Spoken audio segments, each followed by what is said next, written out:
네, 여러분 이제 5분 후면은 2024년은 이제 역사 속으로 흘러가게 됩니다. 2024년 여러분 한 해 어떻게 보내셨습니까? 저희는 이제 2024년을 보내는 이 시점, 그리고 새로운 2025년을 맞이하는 이 시점에 우리는 서 있습니다. 여러분들에게 한 가지 질문을 드리고 싶습니다. 여러분들 이 중요한 시점이잖아요. 2024년을 보는 시점, 2025년을 맞이하는 이 시점에 여러분이 이 자리에 왜 모이셨습니까? 이 자리에 왜 오셨습니까?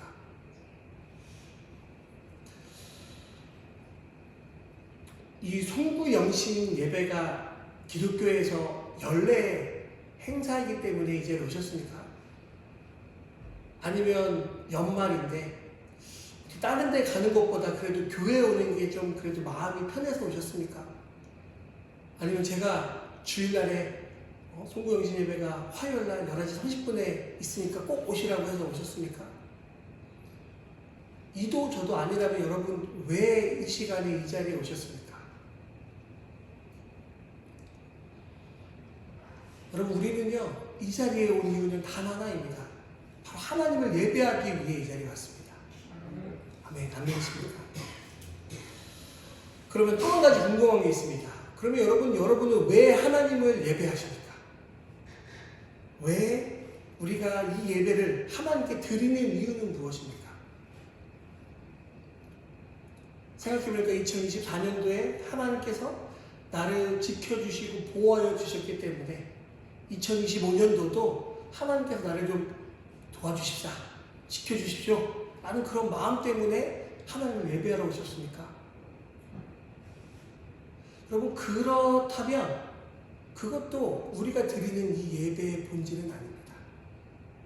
엄연히 말해서 그것도 우리가 예배에 드리는 목적이 돼서는 안 됩니다. 그것은 예배라기보다는 우리의 소망이자 우리의 간구입니다. 다시 말해서 우리가 드리는 이 예배는요 우리의 소원을 빌러 이 자리에 나온 것이 아닙니다.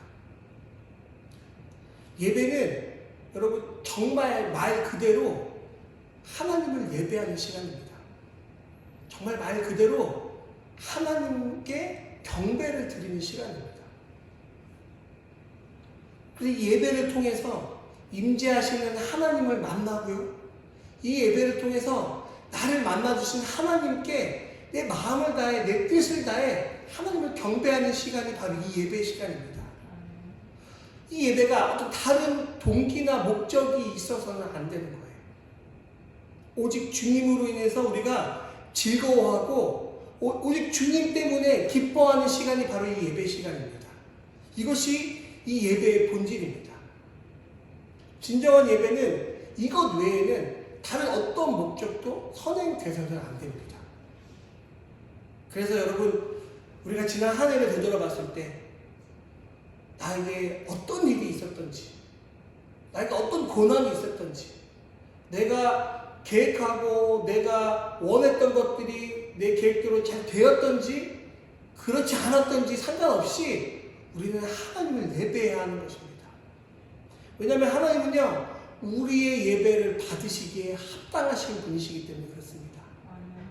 그래서 여러분 만약에 우리가 이 예배를 드릴 때 우리의 마음가짐이 이런 마음가짐이 아니라면 우리는 이 마지막 시간에 세상에 많은 사람들이 술집이나 사람들이 모여서 서로 해피 뉴 이어 하면서 자기의 소원을 또 바라고 또 자기가 믿는 신들에게 그 소원을 바라는 그런 사람들과 얼마 다를 것이 없을 것입니다. 여러분 우리가 믿는 이 기독교는요 다른 종교들과 분명히 차이가 있습니다.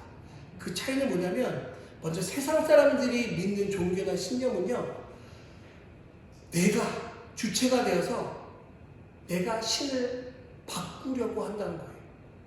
무슨 말이냐면 주체가 신이 아니라 바로 나라는 거예요. 그들이 믿는 종교는 이렇습니다. 내가 믿는 신에게 열심히 조공을 드립니다. 열심히 헌신합니다. 열심히 봉사합니다. 그러면 give and take. 내가 드렸기 때문에 난 분명히 받아야 돼. 하나님 또는 내가 다른 그들이 믿는 신이시여, 내가 이렇게 열심히 당신을 위해 봉사하고 헌신하고 도공을 들었으니까 내가 원하는 대로 해주셔야 돼요. 그렇게 안 해주시면 안 돼요. 해요. 내가 당신께 이거를 간절히 바라면 당신이 반드시 들어줘야 해요. 이것이 그들이 믿는 종교입니다. 그들이 믿는 신념입니다. 왜? 내가 당신에게 충성했잖아요. 내가 이렇게 열심히 했잖아요. 내 것을 주님께 드렸잖아요. 주셔야죠. 내가 원하는 거 주셔야죠. 그러니까 그들이 믿는 종교와 신념입니다. 마치 이스라엘 백성들이요, 하나님의 은혜로 하나님의 역사하심 속에서 애굽의 노예로 살다가 출애굽하게 됩니다. 그들은 출애굽하면서 그들 마음속에 이런 마음이 있었을 거예요. 아, 내가 그동안 종으로 살다가 노예로 살다가 이제 자유함을 얻었으니까 앞으로 나의 인생은 평탄한 삶이 이어질 것이다. 축복받는 삶이 이어질 것이다. 라는 그런 기대가 있었을 거예요. 그렇죠? 근데 어떻습니까?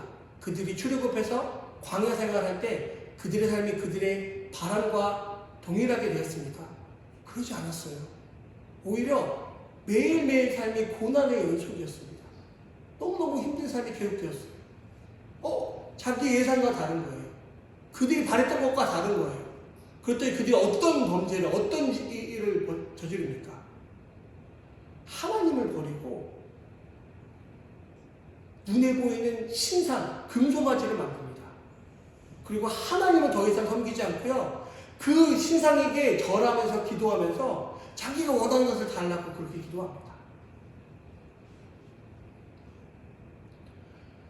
왜 이스라엘 백성들은 하나님께서 그들을 그 10가지 재앙을 내리시면서 그런 기적을 행하시면서 애굽에서 그들을 건져내셨는 것을 직접 봤으면서도 왜 그런 죄악을 벌였을까요? 왜 하나님이 있음을 알면서도 그는 그런 금송아지를 만들고 거기에 절하는 그런 범죄를 저질렀을까요? 하나님께서 내가 원하는 걸 들어주지 않으시니까요. 내가 달라는 걸 주지 않으시니까요. 내가 이렇게 힘들고 어렵게 살아가는데 하나님은 그 고난을 계속 겪으라고 하시니까요. 여러분, 하나님께서 이스라엘 백성들이 이 고난, 이 광야라는 그 고난의 길을 가게 하시는 반드시 이유가 있었습니다. 하나님께서는 그 고난의 과정을 통해서 그들이 믿고 의지할 대상은 오직 하나님 한 분뿐임을 그들이 분명히 알게 하기 위해서, 그래서 이러한 유혹과 시련이 있을 때 흔들리지 아니하고 끝까지 하나님만을 믿고 의지하고 나아갈 수 있도록 하나님께서 그때 침묵하실 거예요. 그 과정을 이겨낼 수 있도록 하나님께서 침묵하셨던 것이죠. 근데 이스라엘 백성들은 그것을 참지 못했습니다. 견뎌내지 못했습니다.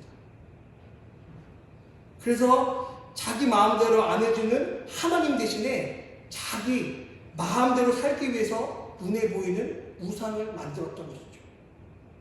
다시 말해서 이스라엘 백성들은 내가 변하는 것이 아니라 내가 신을 바꾸는 그런 만행을 저질렀던 것입니다. 여러분, 기독교 신앙은 이와 정반대입니다. 내가 바뀌는 거예요. 하나님 말씀 앞에 나를 계속해서 비춰보고 내 삶과 내 행동을 비춰보고 나를 주님이 원하시는 모습으로 바꿔가는 것이 바로 이 기독교 신앙입니다. 이것이 기독교 원리예요. 그렇기 때문에 진정한 예배는 우리가 그분을 예배할 때 이 예배를 통해서 하나님이 뭔가 나를 축복해 주시고 그래서 내 삶이 바뀌어지는 것이 아니라 내가 하나님이 원하시는 모습으로 바뀌어가는 것이 바로 이 예배입니다. 이 예배를 통해서 나의 교만한 모습들, 나의 이기적인 모습들, 내 안에 있는 이 소울 같은 모습들을 직면하고 내가 하나님 앞에 그것을 자복하고 회개하고 변화되는 것이 바로 우리 기독교의 신앙인 것이죠. 여러분, 하나님은요, 어떤 상황과 환경에 의해서 절대 변하지 않습니다. 하나님은 절대 변하지 않아요. 왜냐하면 하나님은 진리이시니까요. 진리는 바뀌지 않습니다. 그런 진리이신 하나님은 우리가 보고 진리가 아닌 우리가 바뀌어야 하는 거예요. 그래서 오늘 우리가 드리는 예배도 그래야 하는 것입니다. 그래서 이 시간은요, 우리가 하나님 앞에 나와서 우리가 원하는 소원을 빌고 그것을 응답받는 시간이 아니라 새해에는 이렇게 우리 가정을 내가 하는 사업을 내가 원하는 대로 잘 되게 해달라고 간절히 바라고 응답받는 시간이 아니라 오늘 예배를 드리면서 어떻게 하면 새해에는 내가 하나님께서 원하시는 모습으로 살아갈 수 있을까? 어떻게 하면 새해에는 내가 주님의 기쁨이 될 수 있을까를 다짐하고 결단하는 시간입니다. 물론 여러분, 우리가 이 광야와 같은 이 인생길을 살면서 우리가 바라고 원하는 것이 왜 없겠습니까? 왜 소망하는 것이 없겠습니까? 왜 우리가 간구하는 것이 없겠습니까? 근데 문제는 내가 먼저 하나님의 기쁨이 되지 않은 채 그저 그냥 내가 원하는 것만 하나님께 달라고 쪼르는 것이 문제이죠. 근데 하나님께 달라고 쪼르는 것이 하나님과 더 가까워지고 친밀해지는 것은 당연한 것인데, 다행인 것인데, 문제는 내가 하나님께 달라고 쪼르는 것이 더 하나님과 관계에 멀어지는 것, 더 세상적으로 나아가는 것을 우리가 강구한다는 것이 문제입니다. 마치 철없는 자식이 나이가 들어서도 이 부모의 마음을 헤아리지 못한 채 그냥 마냥 자기가 원하는 것을 달라고 쪼르는 것과 마찬가지입니다. 물론 여러분, 우리의 신앙이 아직 미성숙할 땐 그럴 수 있습니다. 아직 우리가 어린아이 같은 신앙이 있을 때는 그럴 수 있어요. 근데 여러분, 이제는 우리가 성장해야 합니다. 우리가 이제는 철이 들어서 아버지의 마음을 헤아릴 수 있는 그런 성숙한 자녀들이 되어야 합니다. 물론 우리 아버지에게는 철없는 아들도 아들이고요, 또 이렇게 아버지의 마음을 조금이나마 이제 헤아리려고 철이 들어가는 아들도 물론 아들입니다. 하지만 이런 철없는 아들과는 아버지는 진지한 대화를 할 수가 없어요. 그저 1차적인 대화, 아버지 이거 주세요, 저거 주세요 하는 그런 1차적인 대화밖에 할 수가 없습니다. 여러분, 그것은 정상적인 아버지와 아들과의 관계는 아니잖아요. 반면에 그 다른 아들은 끊임없이 아버지와 대화를 시도합니다. 그래서 아버지가 정말 원하시는 것이 무엇인지, 나를 누구보다도 사랑하시는 내 아버지가 내가 어떠한 모습으로 살기를 원하시는지, 또 그렇게 살 때에 가장 내가 행복하다는 것을 깨닫는 것이 바로 그 아들의 모습인 것이죠. 물론 그 아들도 자기가 원하는 것이 있죠. 필요한 것이 있죠. 그러나 그 아들은 압니다. 결국 그 아버지는 내 아버지이기 때문에 내가 굳이 아버지께 이거 달라, 이거 필요해요, 저거 필요해요 그렇게 요구하지 않아도 지금까지 그 아버지가 나를 물심양면으로 양육해 주셨던 것처럼 앞으로도 내게 필요한 것이 아버지가 무엇인지 아시니까 가장 적합할 때 가장 귀한 것으로 내게 주실 것을 내가 알기 때문에 굳이 아버지께 달라고 쪼르지 않는 거예요. 그래서 이 아들에게는 내가 아버지께 달라고 쪼르는 것보다 더 중요한 것이 아버지와의 관계. 내 아버지의 신은 하나님의 기쁨이 되는 것이 바로 이 아들의 마음입니다. 사랑하는 성도 여러분, 만약 이 두 아들 중에 하나님께서 그 뜻과 계획을 이루시려면 어떤 아들을 통해서 이루어 나가겠습니까? 그렇다면 여러분, 저와 여러분은 첫 번째 아들입니까? 아니면 두 번째 아들입니까? 그저 날마다 내가 원하는 것에만, 내가 필요한 것에만 집착하면서 그렇게 그것에만 관심을 보이며 그렇게 살아가고 있지 않으십니까? 아니면 좀 더 다른 차원에서 아버지의 뜻을 헤아리면서 그분의 기쁨이 되어서 영원한 상속자의 인생을 살아가고 계십니까? 그래서 오늘 이 시간은요, 저와 여러분에게 2025년 새해를 시작하면서 우리가 올해는 어떤 아들로 살아가야 될지 결정하는 날입니다. 첫 번째 아들의 모습으로 올해도 그렇게 살아갈 것인지, 아니면 올해는 내가 정말 변화되어서 둘째 아들과 같은 모습으로 살아갈 것인지.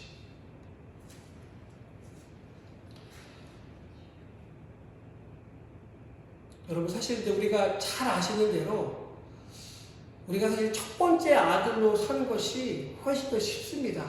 왜냐하면 우리가 그동안 그렇게 살아왔고 그것이 우리에게 훨씬 익숙하기 때문에 그렇습니다. 근데 또 우리가 그동안 경험해왔던 것처럼 우리가 첫 번째 아들처럼 그냥 1차적으로 아버지와의 그런 정말 밋밋한 대화, 아무런 감정이 이렇게 오고 가지 않는 그런 대화 속에서 늘 내 필요한 것만 달라고 조르는 그런 삶을 살아간다면 거기에는 아무런 감동도 없고요, 기쁨도 없고요, 아무런 변화도 없습니다. 그저 그냥 습관적으로 기도하는 기복 신앙만 있을 뿐입니다. 물론 이런 사람도 직분을 받을 수 있습니다. 교회에서 봉사할 수 있습니다. 근데 그 안에는 은혜가 없어요. 그 안에는 기쁨이 없습니다. 그저 그 성도라는 이름 속에서 나를 교묘하게 감추고 있을 뿐입니다. 근데 여러분, 하나님은 어떤 분이십니까? 하나님이 그렇게 숨기며 성도인 척 살아가고 있는 우리들의 모습을 모르실까요? 그 정도 하나 구별하지 못하시는 분이 하나님이십니까? 아니죠. 아시지만 그냥 넘어가는 거죠. 그냥 그렇게 우리의 세월은 흘러갈 뿐입니다. 반대로 여러분, 둘째 아들의 모습은 어떻습니까? 그렇게 사는 것이 쉬울까요? 쉽지 않죠. 어렵죠.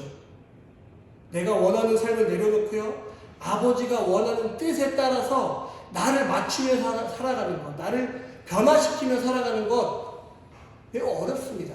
왜냐하면 나를 끊임없이 쳐서 말씀에 복종시켜야 하니까요. 내 본성은 그러지 않은데, 내 속마음은 그러지 않은데 자꾸 말씀은 내 본성과 다르게 살라고 말하니까 그것이 얼마나 불편하고 힘들겠어요. 야, 내가 이렇게까지 신앙생활 해야 되나? 다른 사람들은 그냥 대충대충 하는 것 같아도 잘 먹고 잘 사는 것 같은데 내가 굳이 이렇게 하나님 말씀 앞에 살려고 발버둥 치며 그렇게 살아야 되나? 이런 생각이 들 때도 있을 것입니다. 근데 여러분, 거기에 생명이 있습니다. 그렇게 하나님이 기뻐하시는 모습으로 살아갈 때에 그런 나를 하나님께서 보시고 기뻐하시는 것, 행복해 하시는 것, 그것을 생각하니까 내 안에 기쁨이 있는 거예요. 내 인생에 보람이 있고 가치가 있는 거예요. 이런 사람은 계속해서 내 안에 본성이라는 그런 고인 습관을 버리고 그 심령이 새롭게 되기 때문에 절대로 고이지가 않습니다. 고이지가 않기 때문에 썩지가 않아요.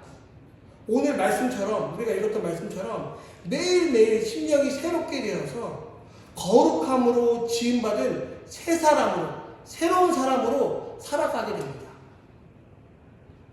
그 얘기는 썩은 냄새가 나지 않고요, 예수 그리스도의 향기가 나는 것이죠. 이제 오늘 밤 우리가 새해 첫 시간을 보내는 우리는 잘 알고 있습니다. 과연 나는 어떤 아들이 되어야 하는지. 그러려면 여러분, 올해는 정말 각오가 필요합니다. 결단이 필요합니다. 강한 결심이 필요합니다. 비상한 결심이 필요합니다. 여러분, 한 가지 희망적인 것은 여러분, 원래 우리가요, 첫째 아들이 아니라 둘째 아들이었다는 거예요. 근데 우리가 이 세상에 살면서 알게 모르게 이 세상의 죄가, 세상의 가치관이 우리를 물들어서 우리와 아버지 사이가 멀어졌기 때문입니다. 그러므로 여러분, 오늘 우리가 이 밤을 통해서 우리가 다시 한번 우리의 연약함을 주님 앞에 고백하고 성령님의 도우심을 의지하고 동시에 우리가 결단을 내리고 하나님만 의지하며 나아간다면 우리는 다시금 아버지와 우리의 관계를 온전히 회복할 수 있습니다. 여러분, 간절히 바라기는요, 올해 2025년 여러분 우리에게 주시는 마지막 한 해라는 마음을 가지고 우리가 정말 하나님의 기쁨이 되어서 살아가기를 원합니다. 그동안 우리에게 오늘 말씀처럼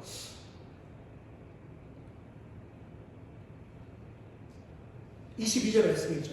너희는 유혹의 욕심을 따라 썩어져가는 그 구습을 따르는 옛사람을 버리고 2025년에는요 여러분 그 썩어져가는 구습을 따르는 옛사람을 버리고요 새로운 사람으로 살아갈 수 있는 저와 여러분 되기를 간절히 바랍니다. 여러분 부단히 노력해야 할 것입니다. 끊임없이 여러분 자기를 쳐서 복종시켜야 할 것입니다. 쉽지 않은 시간들일 것입니다. 하지만 하나님의 말씀대로 오늘 우리에게 주신 하나님의 말씀대로 2025년은 우리가 한번 그렇게 살아보려고 부단히 노력했으면 좋겠습니다. 그럴 때에 정말 하나님의 기쁨이 되고 그래서 하나님께서 우리 삶을 주도해 나가시는 것들을 우리가 한번 경험해 봤으면 좋겠습니다. 이제 말씀을 여러분 정리하면 24절 말씀에 이렇게 말씀하고 있습니다. 하나님을 따라 의와 진리의 거룩함으로 지으심을 받은 새 사람을 입으라 라고 말하고 있습니다. 또 성경 말씀에 하나님께서 이렇게 말씀하시죠. 내가 거룩하니 너희도 거룩하라 라고 말합니다. 여러분 이 거룩이라는 단어가요 히브리어로 카도시라고 해요. 카도시. 근데 여러분 거룩이라는 뜻을 히브리어로 찾아보니까 뭐라고 되어 있냐면 단절이라고 되어 있습니다. 단절. 여러분 거룩은 그냥 되어지는 것이 아니에요. 단절시켜야 합니다. 뭐에서? 하나님께서 기뻐하시지 않는 것에서 단절시키는 것이 거룩입니다. 그러니까 하나님께서 기뻐하지 않은 것을 우리가 단절시킬 때만 우리가 거룩해질 수 있습니다. 사랑하는 성도 여러분, 우리가 2025년 새해 새로운 한 해를 우리가 이제부터 지금 이 시간부터 살아가게 될 텐데 우리가 새로운 결단, 주님이 기뻐하시는 결단들이 우리 안에 일어나기를 간절히 소망합니다. 그래서 2025년 내가 원하는 한 가지는 주님이 기쁨이 되는 것입니다. 라는 고백이 저와 여러분의 고백이 되어지기를 주님의 이름으로 간절히 축원드립니다. 아멘. 여러분 이 시간에 우리가 합심으로 함께 기도했으면 좋겠습니다. 이 시간 합심으로 우리가 함께 결단하며 기도할 때 여러분 우리가 이제 2025년 새해를 맞이하게 되었습니다. 지금 12시 20분 2025년 1월 1일 12시 20분인데요. 우리가 오늘 우리에게 주신 귀한 말씀을 듣고 결단하여서 우리 삶을 주님 앞에 한번 올려드려 봤으면 좋겠습니다. 새해에는 저희가 주님 주시는 말씀 앞에 순종하여